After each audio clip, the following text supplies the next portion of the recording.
What's going on, guys? Seancutshair back with another video. It is Topic Tuesday. I want to follow up on the last 2 weeks. Guys, 2 weeks ago, we talked about how to raise your prices and make more money. Last week, we talked about how to save money, and that's going to segue perfect into this next topic.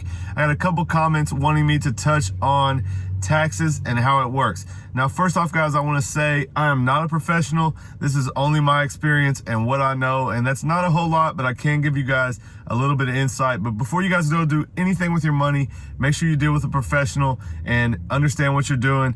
But this is just my experience, guys. I'm going to tell you what I do, how I go about it, and what I've learned in the past 8 years of cutting hair. So first off, guys, the main difference is we are self-employed, so we don't have an employer paying us and withholding taxes. So basically, once you become a barber, you are going to have to pay in.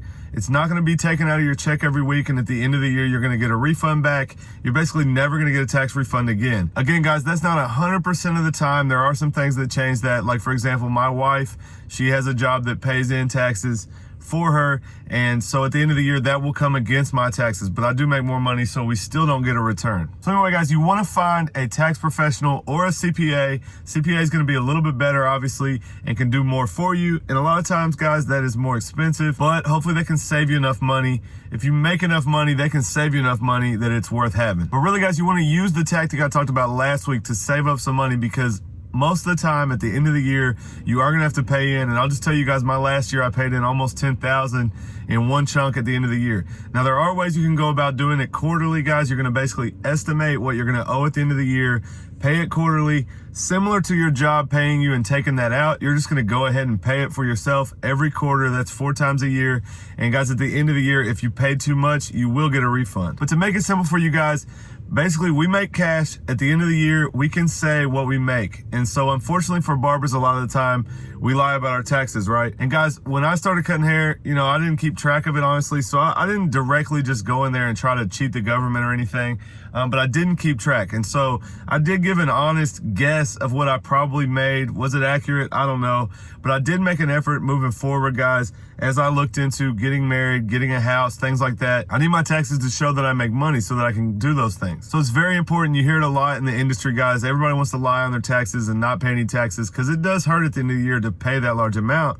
But keep in mind that it's very important for you to show that you make income on your taxes, so that when you guys try to buy a house or get a car, things like that, that you will have that income to back you up. But basically, guys, the way taxes work, at the end of the year, you can find like a tax professional, maybe like an H&R Block. I definitely do recommend that you guys get someone to do it, because it's a lot more complicated when you're self-employed. When you work for somebody, you get a W-2. I used to get on like Tax Slayer, type in 8 numbers, push it through, and it was done. That was super simple. It's a lot more complicated when you're self-employed. So you guys want to find at least a tax person, like even an H&R Block, if you're just doing pretty basic taxes as a barber.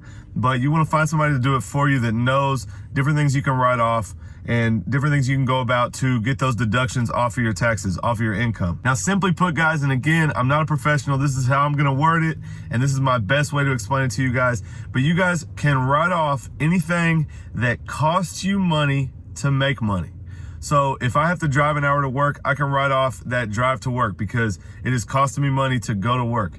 If I get uniforms, we don't wear uniforms in my shop, but if you do get anything that can be considered a uniform, you can write that off. That's something that is required for you to work that you had to spend money on. Now, that's loose, guys. Again, with the right professional, you can write off maybe a pair of shoes because you got a new pair of shoes to work in. Any new clippers you get, any scissors, any tools you guys use, those things cost you money. And that takes away from your profit at the end of the year, at the end of the week, whatever it is. And so basically, guys, that's the easiest way for me to word it. If it costs you money for you to make money, you can write that off. And so you guys actually want deductions. So let's just keep it simple, guys. If I make $50,000 a year, I'm paying taxes on the $50,000. If I can deduct $20,000, which that's a lot, but then look how much difference when I'm taxing $30,000, that's how much I'm gonna pay taxes on. So deductions are good. Obviously, if you spend all your money, you're gonna be struggling, but deductions are good, so be strategic about that. These hair shows I go to, guys, I write off the whole trip because it's a work event. It's a work deduction against my income. So sometimes, guys, it is good to spend a big chunk of money on something like that, because it is gonna take away at the end of the year of your income left over, right? So your net income is your total that you made all year, and your gross income is after adjustments, after deductions. It's what you're left with at the end, and that's what you're gonna pay taxes on. Now, guys, a professional is gonna be able to steer you a little bit better on what you can write off and what you can't. And again, some things are a little bit questionable. And here's what I'll tell you guys. At the end of the day, you can write off whatever you want. But if you ever get audited by the IRS, you have to prove every single thing that you wrote off and be able to show that with a receipt or something to prove that you spent that money actually on this item and it was a real valid deduction. So with that being said, that pair of sneakers you wrote off, the $300 pair of Yeezys, technically maybe if you never get audited, you could get away with it. If you get audited, you have to be able to explain why those Yeezys were a uniform and worth $300 and you wrote them off. So again, guys, I'm not a professional. That's my best way to break it down for you guys. But you want deductions, but you also want to be careful about what you write off because we do have to be able to prove it if an audit was to ever come. But basically, guys, it's that simple. You're going to, at the end of the year, go to your tax person. You're going to tell them what you made, and we don't really have proof. Some of you guys may have a computer system or keep track of it. So you will tell her the number, say it's 50,000. She's going to put in 50,000. Then she's going to break down. My tax person is a woman, so I say she's going to break it down. She's going to go in. She's going to say, did you spend any money on uniforms? I'm going to tell her. She's going to put that in. Did you spend any money on tools? I'm going to tell her. She's going to put that in. We're going to go through the whole list. It's going to subtract from what I made, and we're going to have our gross adjusted income at the end, and that's what we're going to pay taxes on. So you do want that number as low as possible, but again, guys, if you spend all your money on tools and all that stuff, you got to live too. So you're going to have to pay taxes, and so that's why I recommend, guys, doing the saving technique that I did. If you do that, you're putting up 20% of all the money you make plus a little bit. You're gonna have no problem paying your taxes at the end of the year.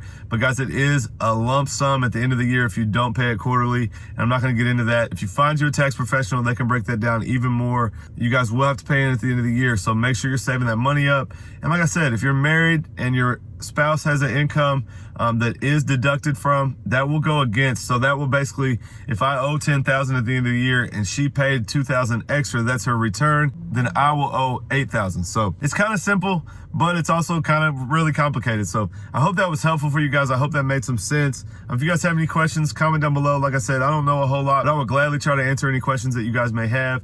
And hopefully this helps. So you guys smash that thumbs up if you like this video, if you guys are enjoying the Topic Tuesdays, and if you have another topic, leave a comment down below and let me know what you want to see next. I got seriously one of the dopest tutorials I've dropped yet, dropping tomorrow. So you guys stay tuned for that. And if you're not subscribed, definitely hit that button. Guys, we got the 30K giveaway coming soon with the GMB Pro grab bag. I appreciate you guys watching as always, and I'll catch you next time.